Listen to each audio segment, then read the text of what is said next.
ગુજરાત રાજ્યમાં નગરપાલિકાની ચૂંટણીમાં જે રીતે ભાજપ લહેર છવાઈ છે, જે બાદ કોંગ્રેસ આપ કે અપક્ષમાંથી ઊભા રહેલા ઉમેદવારો અને નેતાઓએ ભાજપમાં જોડાવા લાગ્યા છે. તો આજરોજ ફરી છોટાઉદેપુરમાં પક્ષપલટો કરવાનો મામલો સામે આવ્યો છે. તો મળતી માહિતી મુજબ છોટાઉદેપુર નગરપાલિકા બોર્ડની રચના પૂર્વે ભાજપનું બળ વધ્યું છે. નગરના વોર્ડ નંબર 1માં મહિલા સભ્ય નઝમાબેન ફેસલમલા અને શૈલેષ રાઠવા ભાજપમાં જોડાયા છે. તો જિલ્લા પ્રમુખ ઉપેન્દ્ર રાઠવાના હસ્તે જિલ્લા ભાજપ કાર્યાલય ખાતે તેમણે ખેસ પહેર્યો હતો. જે બાદ નગરપાલિકામાં ભાજપનું સંખ્યાબળ વધીને 10 થયું છે. તો નગરપાલિકામાં ભાજપનું બોર્ડ બનશે તેવો જિલ્લા પ્રમુખે દાવો કર્યો છે. તો ભાજપમાં જોડાયેલ મહિલા સભ્ય નઝમાબેન સાથે તેમના પતિ ફેસલમલા પણ ભાજપમાં જોડાયા છે. તો ફેસલમલા છોટાઉદેપુર કોંગ્રેસ શહેર પ્રમુખ રહી ચૂક્યા છે. તો અગાઉ પૂર્વ રેલવે રાજ્ય મંત્રી નારાયણ રાઠવા સાથે ફેસલમલા ભાજપમાં જોડાઈ ચૂક્યા છે. જોકે નગરપાલિકાની ચૂંટણી અને એમના પત્ની અપક્ષ તરીકે ચૂંટણી લડ્યા હતા.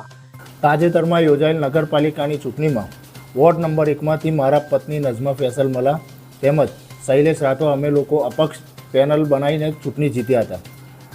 આજ રોજ અમે લોકો વોર્ડના વિકાસ અને નગરના વિકાસ માટે ભારતીય જનતા પાર્ટીના વિકાસને પ્રેરિત થઈ આજ રોજ અમે વિધિવત રીતે ભારતીય જનતા પાર્ટીના જિલ્લા પ્રમુખ ઉપેન્દ્રભાઈના હસ્તે કેસ ધારણ કરી ભારતીય જનતા પાર્ટીના અંદર વિધિવત રીતે જોડાય છે.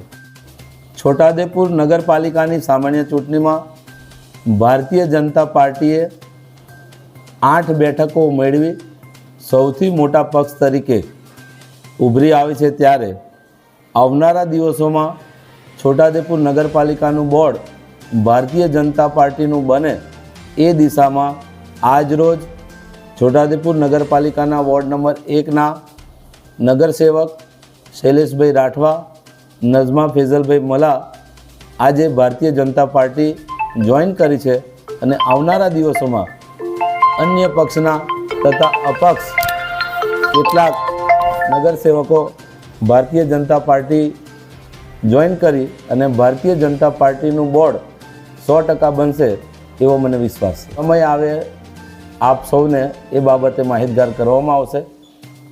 અત્યારે એ બાબતે કહેવું ઘણું વહેલું કહેવાશે. ભારતીય જનતા પાર્ટીનું બોર્ડ 100% બનવાનું છે, એમાં કોઈ શંકાને સ્થાન નથી. પણ કેટલાક કારણોસર અત્યારે હું આપ સૌ પાસે સ્પષ્ટતા કરી શકું એમ નથી.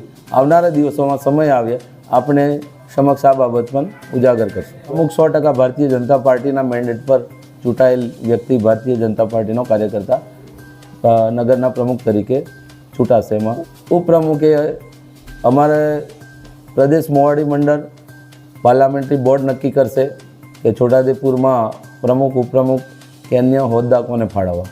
Bureau report CN24 news. હવે જુઓ દેશ દુનિયાની તમામ ખબરો તમારી આંગળીના ટેરવે. ઉઠાવો મોબાઈલ અને Google Play Store પરથી ડાઉનલોડ કરો અમારી CN24 ન્યૂઝ મોબાઈલ એપ.